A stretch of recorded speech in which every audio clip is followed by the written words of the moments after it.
근데 우리가 이 지금 말씀에 비춰서 신앙생활 하고 있습니까? 조금만 내 비위에 안 맞으면 교회 나와서도 불뚱거리고. 그래요, 안 그래요? 심각하게 생각해야 돼요. 그리고 산속에 들어가서도 8절 보면 그곳에서 여호와께 제단을 쌓고 여호와의 이름을 불렀다는 얘기는 찬양하고 예배드리고 감사했다는 얘기죠. 여러분, 이러한 신앙을 본받으라고 성경에 믿음의 사람들이 소개되고 있다는 걸 잊지 마시기 바랍니다. 내가 목회하면서 참 속상하고 안타까운 거는 자기 스스로 시험 들고 자기 스스로 삐지고 완전히 밴댕이 속도 아니야. 아브라함의 이 부르심 받음에 응답하시는 이 사건을 여러분의 마음에 담으시기 바랍니다. 그 다음 13장. 자, 여기 교재 보겠습니다. 아브라함의 소명. 그 다음에 창세기 13장 14절에서 18절. 자, 보세요. 13장은 뭐 하는 장이에요? 기득권을 내려놓는 이야기입니다. 아브라함과 조카 롯의 재산이 많아지니까 그 하인들이 좋은 풀을 뜯어 먹이고 물을 마시게 해야 되는데 이 문제로 다툼이 일어나니까 아브라함이 안 되겠다. 이제 분가시켜야 될 때가 됐구나 하고 분가시키는 얘기예요. 그러면 그 고대 사회는요. 부모가 자식의 생명을 죽일 수도 있는 권한이 있었어요. 그런데 조카 롯 어릴 때부터 길렀어요. 그리고 지금 아브라함이 다 받아온 거예요. 이 재산을. 그것을 몫을 나눠준 거예요. 자, 그런데 지금 분가를 시키는데 많은 곳은 풀이 없어. 물이 없어 메말라 있어. 그리고 이쪽 지역에 한 곳은 물도 넉넉하고 풀이 많아. 그러면 아브라함이 먼저 선택권이 있어요. 이 좋은 땅 자기가 차지하고 너 이쪽에 가서 살아. 그래도 너에게 내가 숙부로서 큰 은혜 베푸는 거야. 그런데 아브라함이 기득권을 포기해요. 네가 먼저 선택해라. 네가 선택하면 그 나머지 내가 차지하겠다. 자, 조카 롯이 어떻게 했는가 보세요.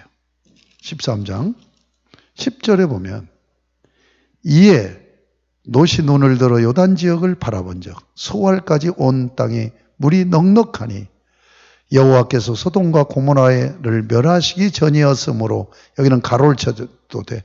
여호와의 동산 같고 애굽 땅과 같았더라. 자, 보세요. 롯이 지금 선택입니다. 이거면 선택을 한 거예요. 눈을 들어 요단들을 바라봤어요. 바라보니까 거기에 뭐예요? 근데 소돔과 고모라 땅 그쪽 지역이 거기 계곡이 있고 그래서 물이 지금은 사해바다지만 지금은 사해바다. 하나님이 뭐예요? 그 땅을 재앙을 내려서 멸망을 시켰기 때문에 지금 소금바다가 돼 있잖아요.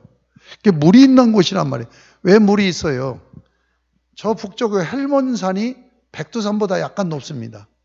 거기서부터 계곡에서 물이 흘러 들어가지고 요단강으로 흘러서 갈릴리 바다를 이루어요. 갈릴리 바다 그리고 요단강으로 흘러내려서 사해바다로 가는 거예요. 이 사해바다가 있는 게 소돔과 고모라 땅이에요. 여기에 물이 내려서 모이는 곳이기 때문에 굉장히 물도 많고 초목이 우성해. 그것을 보고 눈을 들어 봤어요. 그걸 봤어요. 무슨 눈으로 봤어요? 육적인 눈으로 바라봤다는 얘기예요. 바라보고 어떻게 그가 지금 말합니까? 여호와의 동산 같고 애굽 땅과 같았더라. 욕심이 잉태하니까 엄청나게 과장된 용어를 써요. 자, 롯이 에덴 동산 봤어요? 못 봤어요? 못 봤어요. 이건 추상적인 지금 자기 느낌의 표현이에요. 에덴 동산 보지도 않았는데 에덴 동산과 같았다. 얼마나 좋게 보였으면. 그 다음에 뭐예요? 애굽 땅과 같았더라. 애굽으로 지금 자기 숙부 아브라함 따라서 구장에서 내려갔잖아요. 흉년이 들어가서. 그런데 이집트는 어떤 곳이에요? 4대 문명의 발상지 아닙니까? 왜 문명의 발상지예요? 나인강이 흐르고 거기에 삼각주가 있어. 너무너무 광활한 농토가 있는 거야. 그런데 거기 가서 있다가 그 농토를 봤는데 아브라함이 야 가자. 아마 롯은 오면서도 그 땅이 너무 좋아가지고 여기서 살지 왜 또 그 메마른 땅으로 올라가려고 합니까? 하는 불만이 가득 찬 채로 지금 애굽 땅을 바라보면서 올라왔을 거예요. 그런데 이 소돔과 고모라 땅이 그 땅과 같이 좋아 보였단 말이에요. 그래서 선택을 했어요. 자, 조카 롯의 선택이 결과가 뭡니까? 망한 거죠. 뭐가 망했어요? 성경에서 가장 처절하게 가정이 깨지고 망한 것이 롯입니다. 그렇죠? 멸망할 때 뒤돌아보지 말라고 그랬는데 롯의 아내 뒤돌아보다 소금기둥 됐죠. 그것이 지금 사해바다에 이게 그 롯의 아내의 기둥일 것이다 하는 게 있대요. 안 가봐서 난 모르겠는데. 그리고는 얼마나 그 도시가 멸망당하는데 충격을 받았으면 정신질환자가 된 거예요. 그래서 뭡니까? 대인기피증이 생긴 거예요. 그래서 사람 사는 데로 못 가는 거야. 그래서 산속으로 들어간 거예요. 산속에서 두 딸을 데리고 있는데 이 두 딸들이 지금 이 소돔과 고모라에서 뭐예요? 세속 문화가 물들어갖고 온 거야. 그래서 이러다가는 우리는 씨 하나도 못 받고 죽겠다 해가지고 아버지 술 먹여갖고 차례대로 아버지하고 성관계 가져가지고 자식들을 낳잖아요. 그 자식으로 족속이 이루어지지요. 어느 족속이에요? 모압 족속과 암몬 족속이 바로 롯의 딸들이 아버지하고 성관계에서 난 자식의 후예들이에요. 이렇게 처절하게 가정이 파괴돼요. 왜 그렇습니까? 육적인 선택을 하니까 그렇단 말이에요. 육적인 눈으로 바라보면서 자기의 감정대로 자기의 욕심대로 선택하니까 이런 결과가 온단 말이에요. 자, 여러분 소돔과 고모라 환경을 보고 왔습니다. 환경이 뭘까요? 우리의 삶의 기반입니다. 여러분 가정 환경이 좋아야 자녀들이 훌륭하게 좋은 자녀로 자라지 않습니까? 환경을 보잖아요. 환경. 환경은 우리의 삶의 기반이에요. 그럼 환경은 두 가지가 있어요. 하나는 자연 환경이 있고 하나는 문화 환경이 있습니다.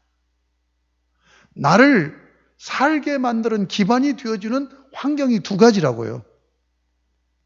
그런데 자연 환경보다도 더 무서운 것은 문화 환경이에요. 이런 얘기들이 있잖아요. 좋은 본보기는 어려워도 나쁜 본보기는 쉽다고. 그래서 청소년때 내 자녀들을 격리시켜서 아주 질이 좋지 않은 아이들하고 친구 못 오게 하려고 부모들이 그렇게 신경 쓰잖아요. 이게 뭐예요? 문화 환경이에요. 무슨 얘기인지 아시겠습니까? 문화 환경은 사람 환경이에요. 지금 롯이 자연 환경만 봤지 문화 환경을 못 본 거예요. 왜? 영적으로 그가 죽어 있었기 때문에. 거기 문화 환경을 보십시다. 13절에 나와요. 13절을 같이 읽어봐요. 시작.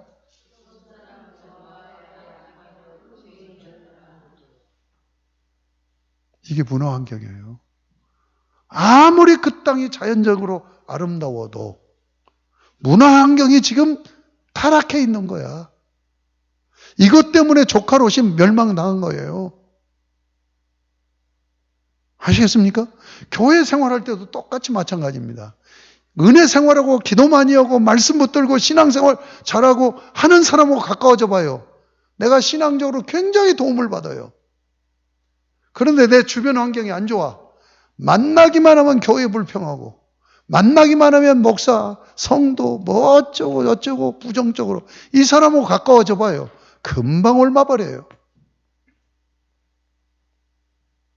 여러분 선택 잘해야 됩니다.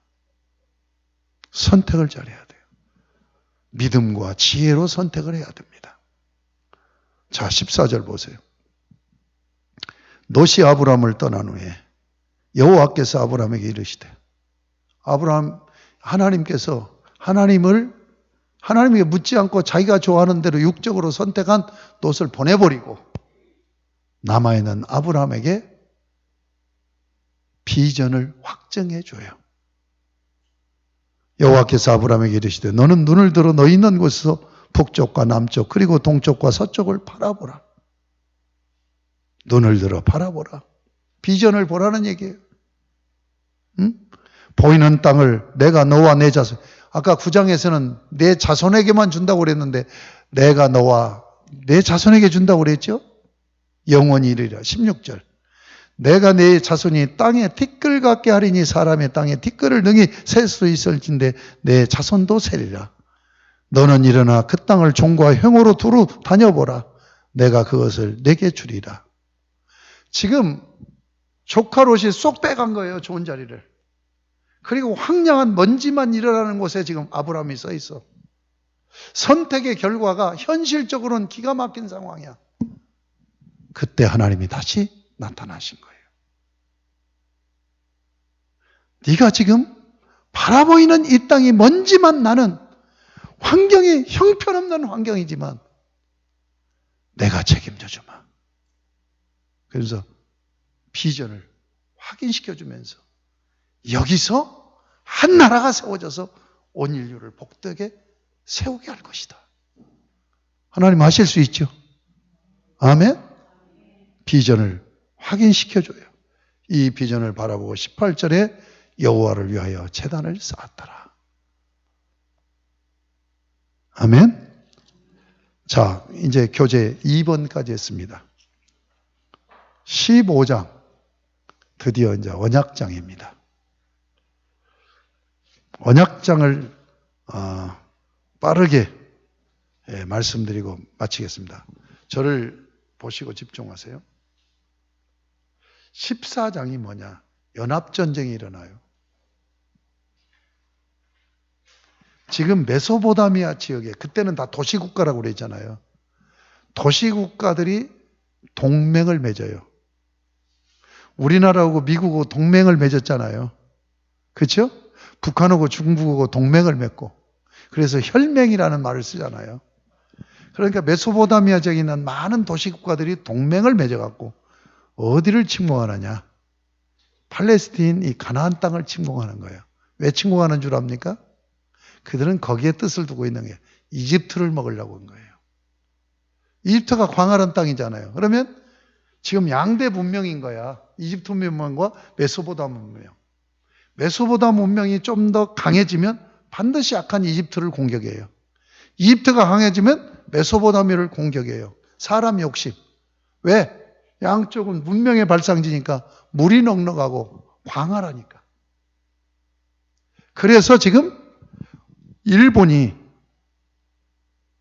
어떻게 했어요? 조선을 점령하고 청일전쟁을 일으키고 러일전쟁을 일으켰잖아요. 조선을 지나가야 중국을 먹을 수 있고 러시아를 먹을 수 있는 거야. 마찬가지로 이 연합군들이 지금 이집트를 먹으려고 여기를 공격해 두는 거야. 여기도 다시 도시국가들이야.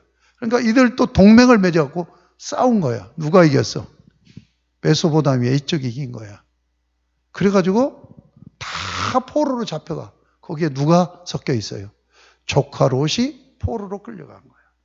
이 소식을 멀리 떨어져 있는 변방에 있는 아브라함이 들은 거야. 그래서 400명, 훈련시킨 400명을 이끌고 밤에 야습을 해요. 여러분 그때 400명이면 지금 4만 명 군인과 이상 가는 그런 군사력이에요. 들어가고 야습을 해서 조카 롯을 구해와요. 대파를 해. 그리고 14장 끝에 보면은 멜기세덱에게 11조 바치는 얘기가 나오잖아요. 대승으로 와요. 그리고 나서 15장 얘기입니다. 아브라함의 두려움에 벌벌 떨고 있어. 왜냐하면 메소포타미아 이 동맹 세력이 얼마나 강력한 힘이 있는지를 아는 거야. 어떻게 하다 그들이 허를 찔려서 당했지만 다시 전열을 정비하고 보복으로 오면은 자기는 하루아침에 날아간다는 생각 때문에 두려움에 빠져 있는 거야. 그런 아브라함에게 1절에 하나님이 또 나타나셔서 말씀하시는 거예요. 아브라함아, 두려워하지 말라. 나는 너의 방패요 너의 지극히 큰 상급이니라. 하나님이 방패를 준다는 얘기가 아니에요. 하나님이 방패가 되어줘서 막아준다는 얘기예요. 그리고 하나님이 상급이 되어주신다는 얘기를 해. 이 얘기를 듣고 아브라함이 뿔나버린 거예요. 그러니까 2절에 나의 주 여호와, 여기서 주라는 하나님의 이름이 아브라함이 최초로 사용하는 이름이 나옵니다. 아도나이라는 이름이에요. 이게 지금 주님 할 때 로드 똑같은 의미입니다. 나의 주가 되시는 여호와 하나님이여 내게 무엇을 주시렵니까? 나는 무자하오니. 아니 무슨 나의 방패고 여러분 동양은 자식이 울타리예요. 방패예요. 자식이. 그런데 그 시대는 더 그렇겠죠. 아들도 안 주면서 무슨 방패고 상급이라고 얘기합니까? 나는 무자합니다. 그리고 내 지금 종들이 있는데 종들 중에서 집사장, 제일로 모범적인 집사장이 누구예요? 엘리에셀이에요. 자식도 안 주니까 엘리에셀에게 내 재산 상속하려고 합니다. 이 엘리에셀이 누굽니까? 니부가를 그 아들 이삭의 그러니까 며느리 맞아오는 게 그게 엘리에셀이에요. 그러니까 하나님 앞에 막 뿔나갖고 아브라함이 대드는 거야. 그러니까 하나님께서 지금 그들은 천막생활 하잖아요. 밤이었어요. 하늘이 별들이 ጮ건데 밖으로 불러내서 저 하늘에 별들을 세워봐라. 내가 너에게 언약하지 않았잖아. 약속하지 않았냐. 내가 약속한 대로 씨를 줄 것이다. 너에게 씨를 주고 이 씨로 하늘의 별과 같이 많은 자손들, 후손을 줄 것이다. 그러니까 6절에서 아브라함이 믿었어요. 그러니까 하나님께서 그를 의로 여기셨다. 여기서 그냥 아들 주신다는 걸 믿은 게 아니에요. 창세기 3장 15절에 얘기한 여인의 후손, 이 씨, 제라. 여기서도 씨 똑같은 제라예요. 그러니까 그냥 아들 하나만 주는 것이 아니라 이 아들을 통해서 메시아를 준비하신다는 말씀이구나 라고 받아들인 거예요. 그러니까 오늘날로 얘기한다면 예수를 믿은 거란 말이에요. 그러니까 너 구원받아서 의로 여기셨다는 얘기예요. 이해가 되십니까? 그렇게 믿으니까 하나님이 기분 좋아하고 7절에 땅을 주겠다고 얘기해요. 땅을.